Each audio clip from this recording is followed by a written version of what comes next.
বাহ, আমি আজকে চাকরি ইন্টারভিউ দিতে যাইতেছি। সারা জীবনে ঝালমুড়ি বেচে আমার লেখাপড়া করাইছি, এই ঋণ আমি কেমনে শোধ করবো? কিন্তু আমি এতটুকু জানি, আমি এখন সংসারের হাল ধরতে চাই। দোয়া করো আব্বা, চাকরিটা হয় আমার। বাবা রে, তুই আমার একমাত্র সন্তান, তোর লাগে দোয়া করলে কালে করবো। আমি দোয়া করি আল্লাহ যাতে তোর মনে একটা পূরণ করে। বাবা হাতে যা, না তো ইন্টারভিউ দেরি হয়ে যাবে তোর। তাহলে যাই। বাবা একটু এটা দে, এটা কেন? রিক্সাতে যাবে। আব্বা তুমিও না, আমি যাই দিলাম। আব্বা আব্বা আব্বা আব্বা আব্বা, তুমি ঠিক আছো? আমি তো ঠিক আছি রে বাবা, কিন্তু আমার ঝালমুড়ি দোকান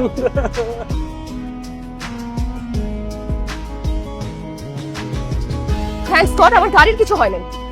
এই ছোট লোকের বাচ্চা, রাস্তার পাশে দাঁড়িয়ে কেউ এভাবে ঝালমুড়ি বিক্রি করে? আমার গাড়ির যদি কিছু হয়ে যেত, তোদের মতো ছোট লোকদের শরীরের রক্ত মাংস বিক্রি করে তো আমার একটা গাড়ির চাকার দাম হবে না। আর যদি কোনোদিন দেখি রাস্তার পাশে দাঁড়িয়ে এভাবে ঝালমুড়ি বিক্রি করি, একদম জানে মেরে দেবো। ননসেন্স। দাঁড়ান মেম সাহেব, আমাদের মতো গরিব ছোট লোকদের সারা শরীরের রক্ত বেচলে যেমন আপনার গাড়ির একটা টাকার দাম হবে না, তেমনি আমার বাবা যদি আজকে ঝালমুড়ি বিক্রি না করে, তাহলে রাতে আমাদের পেটে খাবার জুটবে। আপনি আপনার গাড়ি দিয়ে আমার বাবার ঝালমুড়ির দোকান উড়াই দিচ্ছেন। এখন আপনি আমার বাবাকে জরিমানা দিয়ে তারপর এখান থেকে যান। জরিমানা দেন। ছোট লোকের বাচ্চা, তোর এত বড় সাহস, তুই আমার কাছে জরিমানা চাস? তুই জানিস আমি কে? আপনি যেই হন না কেন, তাতে আমার কিচ্ছু যায় আসে না। আপনি আমার বাবার ঝালমুড়ির দোকান ভেঙে দিয়েছেন, তার জরিমানা বাবদ আপনাকে 5,000 টাকা দিতে হবে। বের করেন। ঝালমুড়ির দোকান ভেঙেছি, বেশ করেছি। আর একটা কথা বললে একদম গুলি করে মারবো। না না না, আমার কোন টাকা পয়সা লাগবে না। আমি আমার পোলারে আপনার কাছে ক্ষমা চাইতেছি। আমার পোলারে তুমি ক্ষমা করে দাও। সর সামনে থেকে, তোর শরীর থেকে বিশ্রী গন্ধ আসছে। এত বড় সাহস তুই আমার বাবার গায়ে হাত তুললি? তুই মেয়ে মানুষ দেখে আজকে তোরে ছেড়ে দিলাম। যে হাত দিয়ে আমার বাবার গায়ে হাত তুলছিস, এই হাত আজকে আমি ভেঙে ফেলতাম। আমার বাবার শরীরে ঘামের গন্ধ না, পরিশ্রমের গন্ধ। তোদের মতো গরিবদের রক্ত চুষে খাওয়া বড় লোকের মেয়েরা কোনোদিনও বুঝবে না। তোকে আমি আবার বলতেছি, আমার বাবার দোকান ভাঙছস, সেই জন্য তুই এক্ষণ এইখানে দাঁড়ায় জরিমানা দিয়ে যাবি, নাহলে কিন্তু খুব খারাপ হবে। লোকের বাচ্চা, তোর এত বড় সাহস, তুই আমার গায়ে হাত তুলছিস? তোকে আমি জরিমানা, তোকে আমি খুন করবো। Just wait and see. আর দেখ, এসব ফেটটেক দিয়া কোনো লাভ নাই। জন্ম যেহেতু হয়েছে, মরতে আমাদের সবারই হবে। আর আমরা গরিবরা মৃত্যুরে ভয় করি না।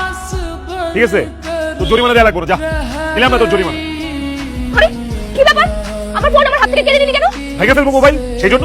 মানে মানে খুব সিম্পল, তুই যেমনি আমার বাবার দোকান ভাঙছস, তোর ফোনটা আমি এখন এইভাবে আছাড় মেয়েরা ঘুরে ঘুরে করে ভেঙে ফেলবো। না, আমার ফোন ভেঙো না। দেখো, আমার ফোনে অনেক জরুরি ডকুমেন্ট আর নাম্বার আছে। ঠিক আছে, তোমার জরিমানার টাকা আমি দিচ্ছি। 5,000 টাকা আছে, এই টাকাটা রাখো, আমার ফোন ফেরত দাও। গুড। এইবার আমার বাবার সাথে যদি বেয়াদবি করছিস, সেটার জন্য ক্ষমা চাই। ইম্পসিবল, এই লোকের কাছে আমি কোনোদিনই ক্ষমা চাবো না। কি বললি?